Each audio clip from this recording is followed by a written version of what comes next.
السلام علیکم ورحمۃ اللہ وبرکاتہ۔ پیارے دوستو، آئیے گا آج کی اس ویڈیو کے اندر بتاؤں گا فوراً دعا قبول ہونے کا وظیفہ۔ پیارے دوستو، ہمارے پیارے رسول صلی اللہ تعالیٰ علیہ وسلم نے ارشاد فرمایا، جب بھی کوئی بندہ اللہ تبارک و تعالیٰ کو ان دو ناموں سے پکارتا ہے تو رب کریم ارشاد فرماتا ہے، اے میرے محبوب، مجھے شرم آتی ہے جب کوئی آدمی اس کے سامنے ہاتھ پھیلا دے اور یہ نام لے کر اس سے اپنی حاجت مانگے اور اپنی پریشانیوں سے نجات مانگے تو اللہ رب العزت ارشاد فرماتا ہے، مجھے شرم آتی ہے کہ میں اسے خالی ہاتھ کیسے جانے دوں، میں اپنے بندے کو کیسے ناکام لوٹا سکتا ہوں۔ میرے پیارے عزیز دوستو، جب اللہ رب العزت نے یہ کہہ دیا کہ اس نام سے مجھے پکارو، میں تمہیں خالی ہاتھ لٹا ہی نہیں سکتا، تو پھر ہم آج پریشان کیوں ہوتے ہیں؟ ہمیں معلوم ہونا چاہیے کہ وہ دو کلمات کون سے ہیں، وہ نام کون سے ہیں جن کو اللہ رب العزت کے نزدیک اتنا محبوب مانا جاتا ہے۔ صحیح بخاری کے حدیث پاک میں رسول اللہ صلی اللہ تعالیٰ علیہ وسلم نے ارشاد فرمایا کہ جس نے 100 مرتبہ سبحان اللہ و بحمدہ پڑھا، اللہ رب العزت اس کے سارے گناہوں کو معاف فرما دے گا، چاہے وہ گناہ سمندر کے جھاگ کے برابر ہی کیوں نہ ہو۔ سبحان اللہ۔ پیارے دوستوں، کتنی پیاری حدیث ہے۔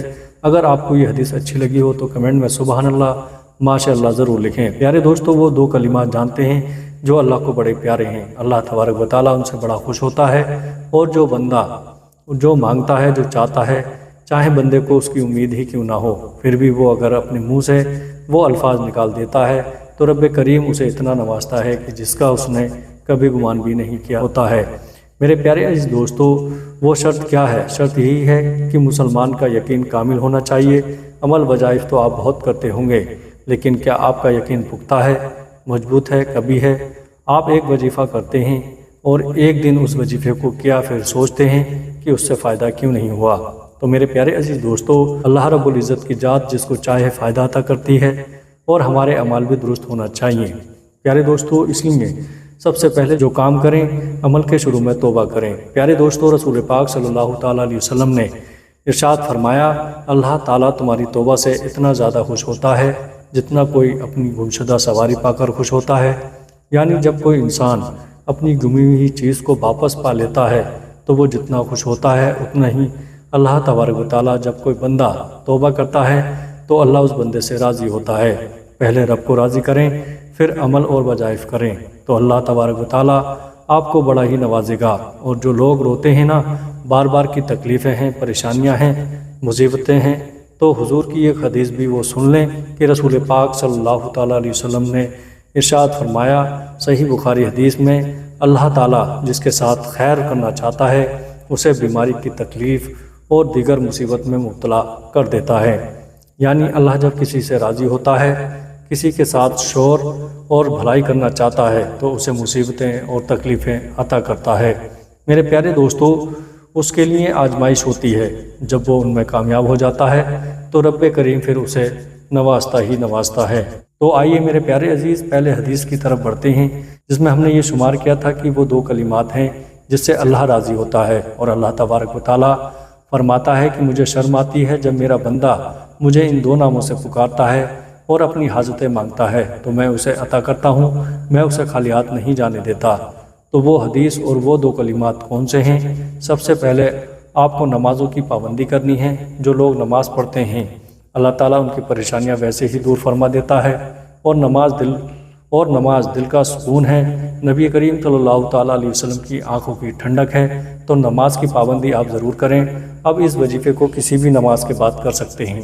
جیسے کہ آپ نماز سے فارغ ہوتے ہیں تو ایک جگہ پر بیٹھ جائیں۔ اگر آپ باوضو ہیں تو ہی یہ وظیفہ کریں۔ میرے پیارے عزیز دوستو، اگر وضو خارج ہو گیا ہے تو جا کر دوسرا وضو بنا لیں، ورنہ نماز کے بعد تو وضو ہوتا ہی ہے۔ اگر وضو ٹوٹ گیا تو وضو بنا کر کے آپ یہ وظیفہ کریں۔ شروع میں اور آخر میں آپ کم سے کم 3 مرتبہ یا 11 مرتبہ یا 100 مرتبہ جتنا آپ چاہیں آپ درود پاک پڑھ سکتے ہیں۔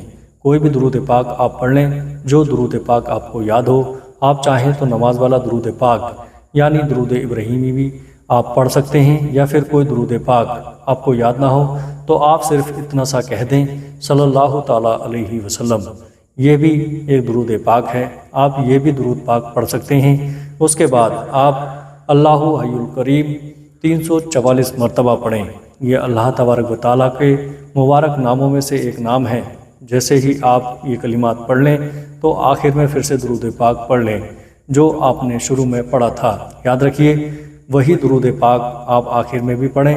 پڑھنا مکمل ہونے کے بعد آپ اللہ تبارک و تعالیٰ کی بارگاہ میں ہاتھ اٹھائیں اور اس طرح دعا کریں، یا رب کریم، یا رب ذوالجلال والاکرام، ہم بڑے گنہگار بندے ہیں، سیاکار بندے ہیں، یا اللہ ہم نے جو وظیفہ پڑھا، جو عمل تیری بارگاہ میں پڑھا، اس کو تیری بارگاہ میں قبول فرما۔ پھر اپنی جو بھی حاجت ہو، جو بھی پریشانی ہو، آپ اللہ کے حضور حاضر کریں۔ انشاءاللہ تبارک و تعالیٰ جیسے ہی دعا قبول ہوگی، اللہ تبارک و تعالیٰ آپ کی فوری مدد فرمائے گا۔ میرے پیارے عزیز دوستو، اے میرے اللہ، ہم سب کے جان کی، مال کی، عزت کی، آبرو کی حفاظت فرما۔ ہم سب کے گناہ کبیرہ صغیرہ معاف فرما، قبر کے عذاب سے بچا، یا رب العالمین مغفرت فرما، ہمارے والدین کی ہماری بھی مغفرت فرما۔ اس طرح دعا کریں اور آخر میں پھر درود شریف پڑھ لیں۔ اللہ تبارک و تعالیٰ آپ سب کو اس کا بڑا اجر عطا فرمائے گا۔ دوستو ویڈیو اچھی لگے تو آگے اپنے دوستوں میں شیئر ضرور کریے گا، اور چینل کو سبسکرائب نہیں کیا ہے تو چینل کو سبسکرائب ضرور کر دیجیے گا۔ السلام علیکم ورحمۃ اللہ وبرکاتہ۔